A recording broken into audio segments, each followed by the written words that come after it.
6ാം ക്ലാസ്സിലെ താരീഖ് എന്ന് പറയുന്ന പാഠപുസ്തകം, ചരിത്ര പാഠപുസ്തകം, സുന്നി വിദ്യാഭ്യാസ ബോർഡിന്റെ താരീഖ് എന്ന് പറയുന്ന 6ാം ക്ലാസ്സിലെ പാഠപുസ്തകം വാങ്ങിയിട്ട് അതിന്റെ 1ാമത്തെ പാഠത്തിലെ അവസാനത്തെ വാചകമൊന്ന് വായിച്ചു നോക്കൂ.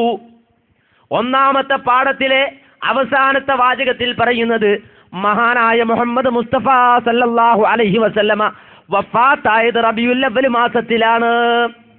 ഇതെവിടെയാ പറയുന്നത്? സുന്നി വിദ്യാഭ്യാസ ബോർഡ് പുറത്തിറക്കുന്ന മദ്രസ പാഠപുസ്തകം, ചരിത്ര പാഠപുസ്തകത്തിന്റെ 1ാമത്തെ പാഠത്തിലെ അവസാനത്തെ വാചകം.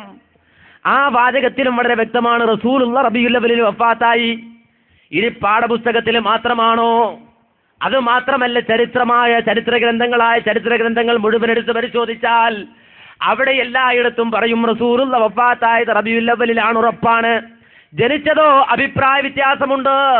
പറഞ്ഞത് മൗലിദ് കിതാബിലാണ്, ജനിച്ചത് റബീഉൽ അവ്വലിലാണെന്നതിൽ അഭിപ്രായ വ്യത്യാസം, മരിച്ചത് റബീഉൽ അവ്വലിലാണെന്ന് ഉറപ്പ്.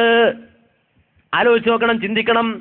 അതുകൊണ്ട് തന്നെ കഴിഞ്ഞ കാല പണ്ഡിതന്മാർ, ഈ ലോകത്ത് കഴിഞ്ഞു പോയ പണ്ഡിതന്മാർ റബീഉൽ അവ്വൽ മാസമായി കഴിഞ്ഞാൽ റസൂലുള്ളാഹി സല്ലല്ലാഹു അലൈഹി വസല്ലമയുടെ വഫാത്തിനെ കുറിച്ചായിരുന്നു പറഞ്ഞിരുന്നത്. സംശയമുള്ളവരുണ്ടോ? നമ്മുടെ പള്ളിയിലേക്കൊന്ന് ചെല്ലൂ, നമ്മുടെ ഖത്തീബിനെ ഒന്ന് സമീപിക്കൂ.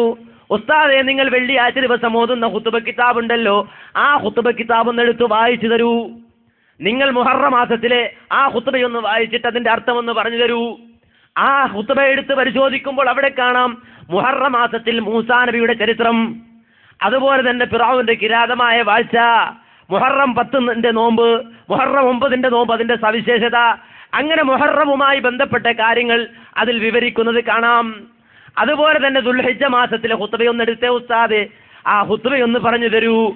ആ ഖുതുബ എടുത്തു നോക്കുമ്പോൾ നമുക്ക് കാണാം അവിടെ ഹജ്ജിനെ കുറിച്ചാണ് പറയുക, ഹജ്ജിന്റെ സവിശേഷതയാണ് പറയുക, അതിന്റെ പ്രാധാന്യമാണ് പറയുക, ഹാജിമാരുടെ സവിശേഷതയാണ് പറയുക, കഅബയുമായി ബന്ധപ്പെട്ട കാര്യങ്ങളാണ് പറയുക. ദുൽഹിജ്ജ മാസവുമായി ബന്ധപ്പെട്ട കാര്യം ദുൽഹിജ്ജ മാസത്തിൽ ചർച്ച ചെയ്യും.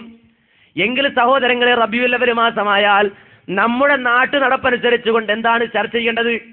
നബിയുടെ ജന്മദിനത്തെ കുറിച്ചല്ലേ, റസൂലുള്ളാഹിന്റെ ജന്മദിനം ആഘോഷിക്കുന്നതിനെ കുറിച്ചല്ലേ, ബിരിയാണി വെക്കുന്നതിനെ കുറിച്ചല്ലേ, തോരണം കെട്ടുന്നതിനെ കുറിച്ചല്ലേ റബീഉൽ അവ്വൽ പറയേണ്ടത്? എന്നില്ല ഉസ്താദിനോട് തന്നെ ചോദിക്കണം, ഉസ്താദേ റബീഉൽ അവ്വൽ മാസത്തിലെ ആ ഖുതുബയൊന്ന് വായിച്ചു തരാമോ?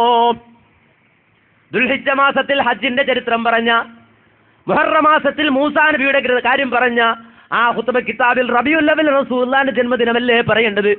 മറിച്ച് നോക്കൂ, റബീഉൽ അവ്വൽ മാസം 1ാമത്തെ വെള്ളിയാഴ്ച, ആ വെള്ളിയാഴ്ച നമ്മുടെ ഖതീബ് ഖുതുബയായി ഓതുന്ന ആ ഏടിൽ കൊടുത്തിരിക്കുന്നത് എന്താണ്? അതിന്റെ ഹെഡിങ് തന്നെ കാണാം, അൽ ഖുതുബത്തുൽ ഊല മിൻ റബീഉൽ അവ്വൽ വഫാത്തുൻ നബി സല്ലല്ലാഹു അലൈഹി വസല്ലം.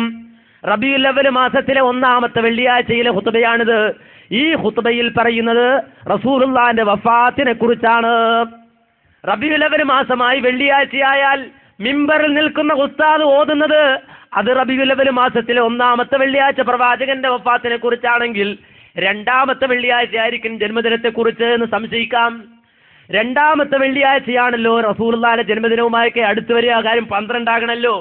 അപ്പൊ 2ാമത്തെ വെള്ളിയാഴ്ച ആയിരിക്കും റസൂലുള്ളാഹിന്റെ ജന്മദിനത്തെ കുറിച്ച് പറയാന്ന് തെറ്റിദ്ധരിച്ചോ? എങ്കിൽ 2ാമത്തെ ഖുതുബ എടുത്ത് പരിശോധിച്ചോ, അവിടെയും കാണാം വഫാത്തുൻ നബി സല്ലല്ലാഹു അലൈഹി വസല്ലം. റബീഉൽ അവ്വൽ മാസത്തിലെ 2ാമത്തെ ഈ വെള്ളിയാഴ്ചയും പ്രവാചകന്റെ വഫാത്തിനെ കുറിച്ചാണ് പറയുക. നിങ്ങൾ ആലോചിച്ചു നോക്കൂ.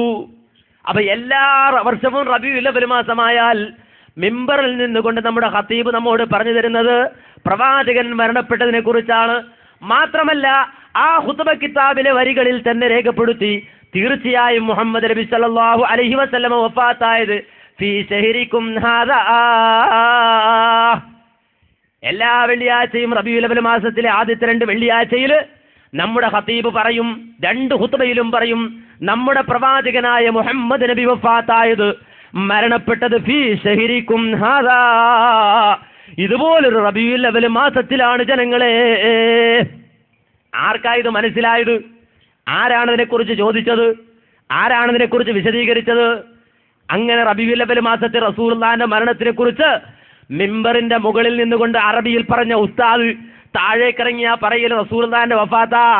ഒരിക്കലുമല്ല. പിന്നെയോ റസൂലുള്ളാഹിന്റെ ജന്മദിനം സമാഗതമായിരിക്കുന്നു. കഴിഞ്ഞ പ്രാവശ്യത്തെക്കാൾ ഉഷാറാക്കണം. കാരണം നാട്ടിൽ വഹാബികൾ കൂടിയിട്ടുണ്ട്.